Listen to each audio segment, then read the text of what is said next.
Hey everyone, it's Shotzi for the Rough Cuts on Sunday. I'm being really quiet right now because I'm currently in the airport. I'm surrounded by a bunch of people who already think I'm nuts. Anyway, I'm going to be talking about a movie today from 1939 called The Women. It's directed by George Cukor and it's starring Rosalind Russell, Norma Shearer, and Joan Crawford.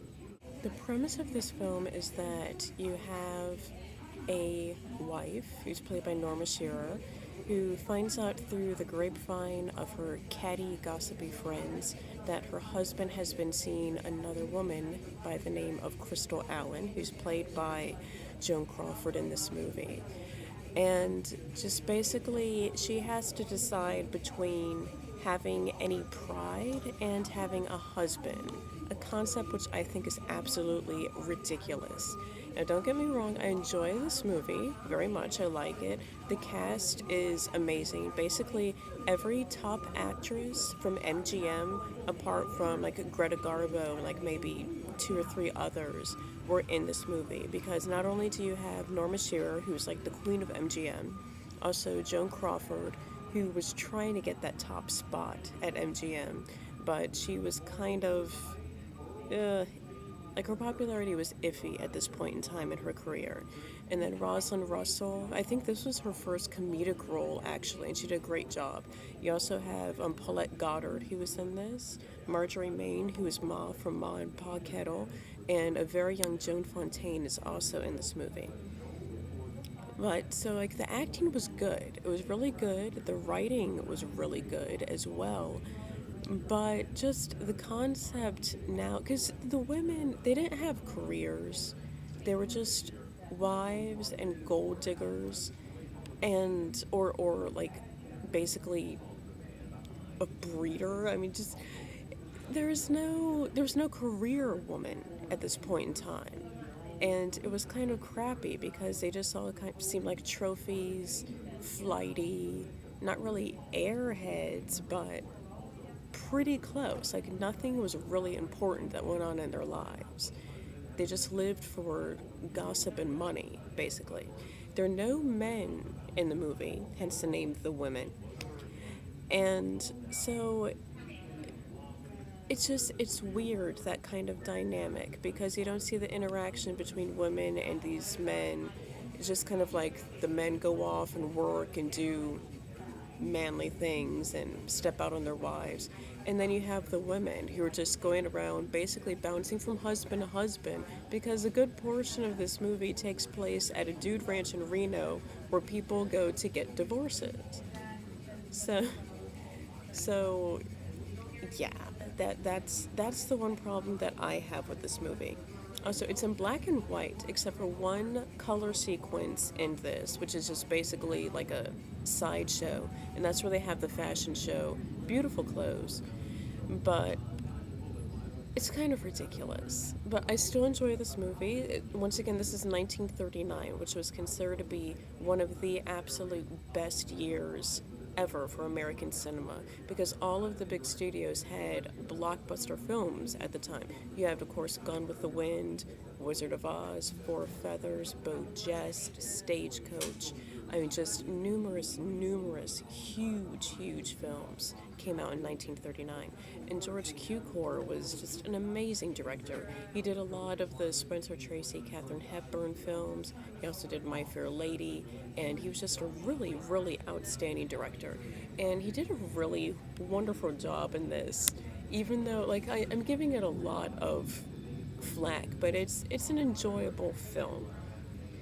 It was remade in 1956 as a musical called The Opposite Sex, and that was starring June Allison, I'm totally losing my voice, Joan Collins, who's incidentally named after Joan Crawford, and also Leslie Nielsen plays the husband. So you actually have men in this movie. My voice is sounding horrible. I sound like some sort of dying robot. But anyway, so you should check that one out. You know, it's very flighty, very breezy, but the Technicolor is gorgeous. And there is a scene in there where June Allison slaps Joan Collins, and she slaps her so hard that like her earring flies off of her ear. It's amazing because in the original, in that scene, you have Norma Shearer, who's just like the very proper woman, and she's just kind of like, oh, well, la-di-da, and flutters off, and you're just kind of like, you should have done something. You should have really gone for the gold. But also another good thing I like about the remake is that the women have careers. It's like, she got married, June Allison's character had a successful career, then she got married, and then she just kind of quit all of that. But then, like, when she decided to go and get a divorce, she got back on her feet. And it was when she went for that career again that, the husband was like, I really do love my wife. And, it goes from there. So you really need to learn to be your own individual. This movie was horribly made again in 2008, also called The Women. Once again, they didn't have any men in that. Great lineup though. You had Meg Ryan and the lead character. Eva Mendes played the Crystal Allen character. He was like, not the skank, but she was the gold digger. He would stop at nothing to get what she wanted. Annette Bening, Jada Pinkett Smith, Deborah Messing. A lot of names were in the remake, the 2008 remake, directed by Diane English. But it sucked. Don't even waste your time. They should have never done it. Seriously, they should have never done this movie again in 2008 because they kept that 1939 theme and they didn't modernize it. So it's just kind of everything that was wrong, that was okay back then, but is wrong with it now, they kept that. And they really should have changed it. Well, they shouldn't have made it at all. But at least if you're going to make a modern version of it, which they didn't, and so the movie failed. Most of you probably didn't even realize it was remade. There's a reason for that, because it sucked. I don't even think it had a theatrical release.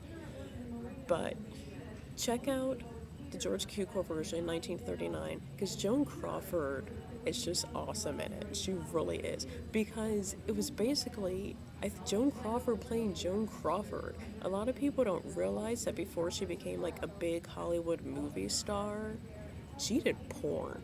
That woman did porn. But when she signed on with MGM, they destroyed all of those films. Yeah, but she had a blue period, if you know what I'm talking about with blue films. Well, obviously you do now, I just said it. But definitely check it out. She does an amazing performance in that, because she was a star, but she wasn't really known for like her acting ability. And this she's so catty, she's so nasty, just awesome. I love it.